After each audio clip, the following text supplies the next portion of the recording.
particular delegation has chosen to misuse and undermine this forum to indulge in propaganda and make baseless allegations against India.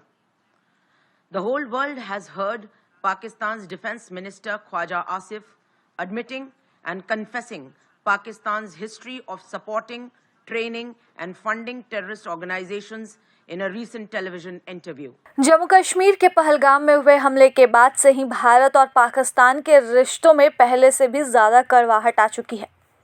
Pakistan की आतंकवाद समर्थन नीतियों पर एक बार फिर से सवाल उठाते हुए भारत ने संयुक्त राष्ट्र में पाकिस्तान का असली चेहरा बेनकाब कर दिया है।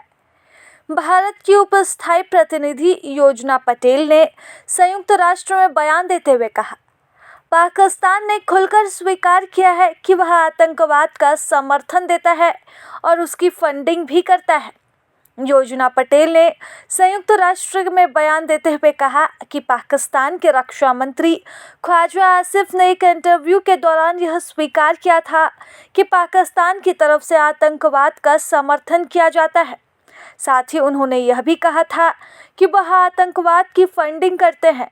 योजना पटेल कहती है कि हालांकि ख्वाजा के इस कबूलनामे से किसी को कोई हैरानी नहीं हुई, क्योंकि पाकिस्तान वर्षों से ही आतंकवाद को बढ़ावा देता आया है और क्षेत्रीय अशांति फैलाता आया है, लेकिन अब दुनिया इसे चुपचाप नहीं देख सकती है। 2008 में हुए मुंबई अटैक की याद दिलाते हुए उन्होंने कहा कि मुंबई में हुए आतंकवादी हमले में सबसे ज़्यादा लोग मारे गए थे।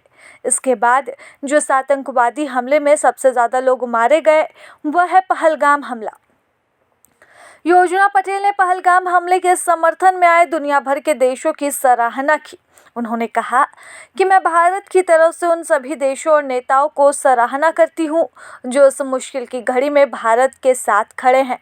आपका यह समर्थन इस बात का प्रतीक है कि अंतर्राष्ट्रीय समुदाय आतंकवाद के खिलाफ साथ खड़ा है, वह आतंकवाद की कड़ी निंदा करता है।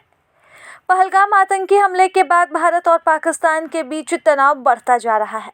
इस बीच भारत सक्रिय रूप से वैश्विक समर्थन जुटाने में लगा हुआ है, स्थिति को शांत करने के लिए नहीं बल्कि संभावित सैन्य कार्रवाई के लिए अपने औचित्य को मजबूत करने के लिए।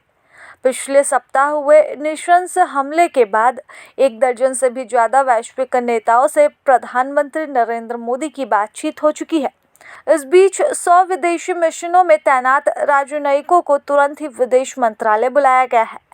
अधिकारियों का कहना है कि भारत अपने पड़ोसी और कट्टर दुश्मन के खिलाफ सैन्य कार्रवाई के लिए मामला तैयार कर रहा है। पाकिस्तान का नाम लिए बिना ही पीएम मोदी ने दोषियों को कड़ी सजा और आतंक के सुरक्षित ठिकानों को नष्ट करने का संकल्प जताया था। आपको बता दें कि 22 अप्रैल को पहलगाम में खतरनाक आतंकी हमला हुआ। इस आतंकी हमले में 26 लोगों को मार दिया गया, उनका धर्म पूछा गया और फिर उन पर गोलियां बरसा दी गई। इस हमले को सबसे खतरनाक हमला बताया जा रहा है।